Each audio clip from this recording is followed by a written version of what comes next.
hold on. Can I share something with you? God is going to bless you.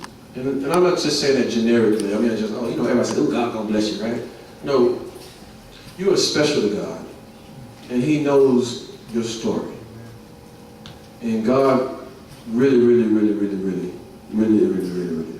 is going to make a big, good story out of your life. Amen. It's going to be a good story. Amen. Your story is going to end well. Thank you, Lord. Not against anybody else's. She was dropped in my spirit. Your story is going to end well. Amen. And you're going to be able to look back over your life and say, you know what? That was pretty cool. Look where God brought me from.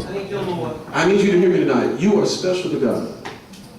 And you can't afford to look down on yourself, to look like you have to stay conscious that God has a very special and unique assignment for your life. Yes. So you can't be cool with everybody and you can't compromise. Mm-hmm. Some places you can't go, some things you can't do.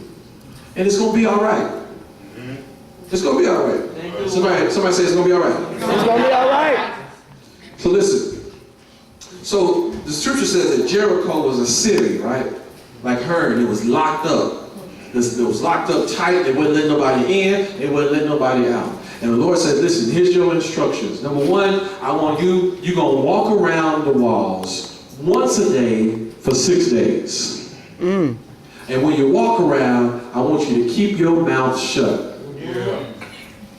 And sometimes we are messing up the plan of God because we talk too much. Amen. Somebody said, keep your mouth shut. Keep your mouth shut. You can't say everything. You can't talk about everything. Some things you have to walk around with prayerful vigilance. Sometimes you got to be silent and just look at it and say, okay, I'm just getting my faith right so that when God do it, I can believe it. Are you hearing me?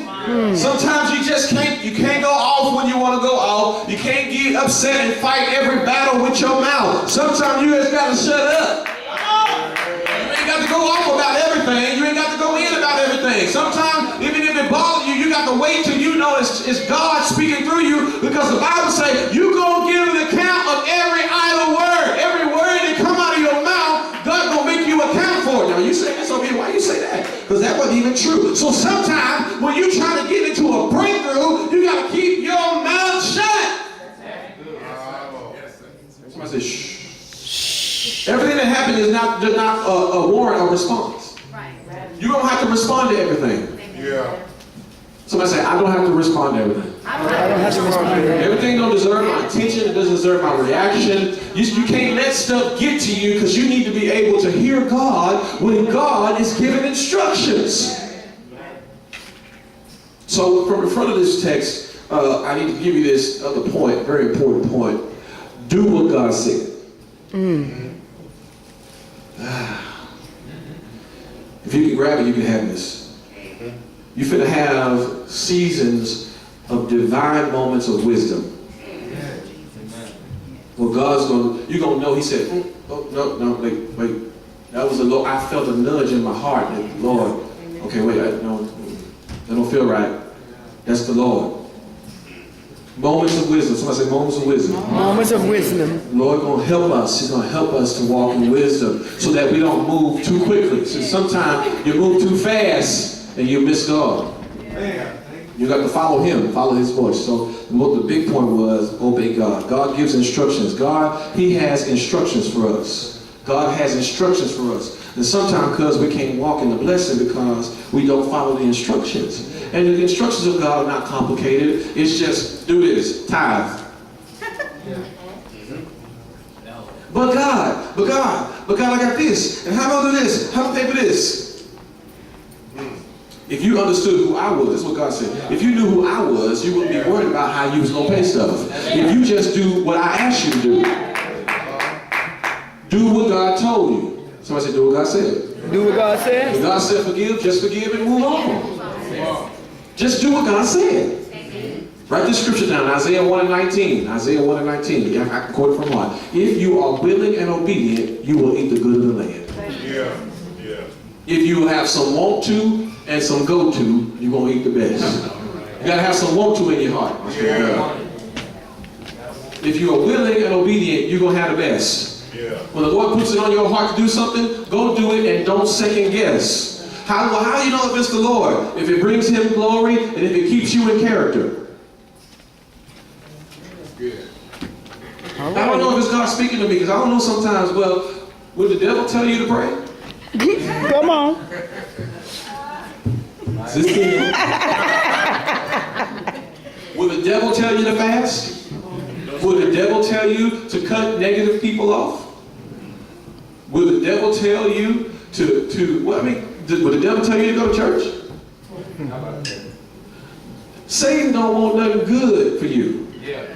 So if it works out that it gives God glory and keeps you in integrity, then that's God speaking to you.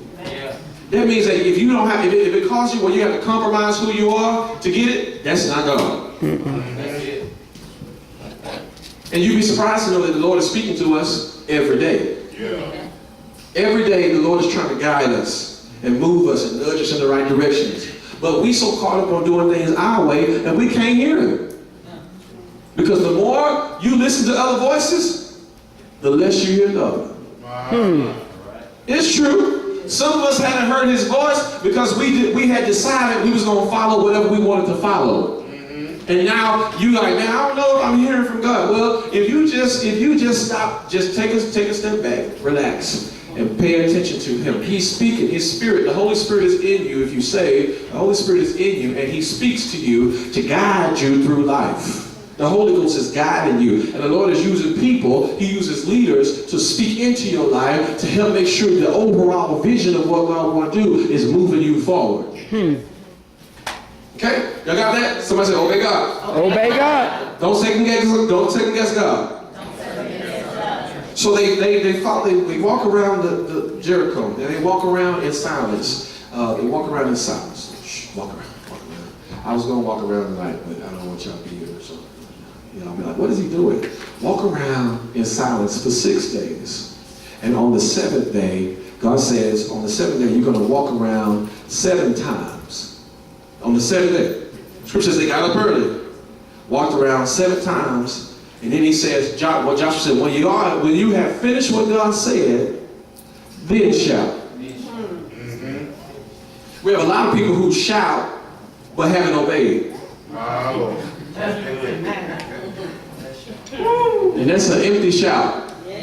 You won't win with a shout and some disobedience. Come on. You're not going to win. If you try to come in here, oh, thank you, but in your heart you have made up in your mind that as it relates to your relationships and how you handle your life, you're not going to follow Him. That doesn't match. You know, he in fact, the Scripture says that the Spirit of the Lord sends up the worship, beautifies the worship up to God. So I said that to say that when you have disobedient praise, God does not receive it. Woo.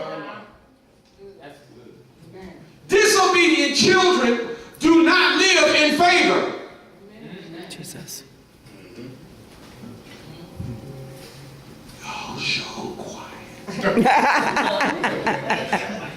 Good preach. Yes, sir. You don't change it, I'm your father, but I'm not going to reward your disobedience. Yeah. It's true. I'll give you mercy long enough to correct it, and I'll give you grace enough to do what's right, but I will not reward you in your wrong. That's all right. I used to always say when I preach about stuff like this is, and I know we always talk about this, but there's a woman praying for a man who's already married. That is not Jesus. Not at all. You're praying for somebody else's wife or husband. That's not the Lord. Oh Lord, if you just give me her. Oh Lord, if you just give me him. That ain't the Lord. The Lord like, I ain't touching that. That's not me. Somebody say, It's not the Lord. So you have to obey God. Now, your praise makes sense after you have obeyed. Yeah. I'm going to give you another side of the story so I can get to the close of this. Saul, the King Saul, Y'all remember him in 1 Samuel chapter 1, 2, 3, 4, 5, 6, 7, 8. Let's go down there. But the king Saul was given instructions from God to go and destroy the Lord's enemies, and take nothing. Destroy everything. He gonna think in his mind that he know what he should do for God. Like, well, God, I'm doing you this favor, so I'm gonna bring back these cows and these oxen, and I'm gonna make a sacrifice for them. And this is where we get the scripture: it is better to obey God than to sacrifice. What that means is your praise, your worship, your giving, nothing you do in church, around church, or church life is worth it to God if you are a simple-hearted person. If you are disobedient, God is not worried about it. It doesn't matter how much you sing. It don't matter how good you are. That's why y'all can't be caught up on gifted people, because a gifted person is not necessarily a saved person. It is not a person who is obedient. That's why you can't listen. Don't let everything move you. You need to make sure that it glorifies Him. And don't have nobody be like, listen, that sounds good, but I'm not sure that it's glorifying Christ, because you living in an adulterous relationship, or you are a habitual fornicator, or you are a habitual liar, or you are somebody who is in the wrong types of relationship. So listen, that sounds nice, it sounds good, but that is not giving God any glory, because you a disobedient little thing. Come on here. It's real. You got to obey God. God done told you what to do. He done told you how to live. He has told you who you should be connected to, who you should not be connected. He has told you that this is a sin. This does not work. This does not happen. You can't do this. God has already said it. So that means that it is better to obey Him than to think that God gonna accept your dirty worship. It's dirty. So I said, clean it up. Clean it up. You got to clean it up. Yeah, Lord. You got to clean it up. And many times people don't understand why they have it. See, because listen, if you work hard, you make money. But that don't mean you blessed. Hard workers make money. That's right. So what makes the difference is, are you obedient to God? And that requires something that happens not on the outside, but on the inside. You got to make loving God more important than anything in this world. Amen. Pleasing God has to be your number thing. You got to wake up in the morning and say, I just want to please God. I just want God to be happy with me.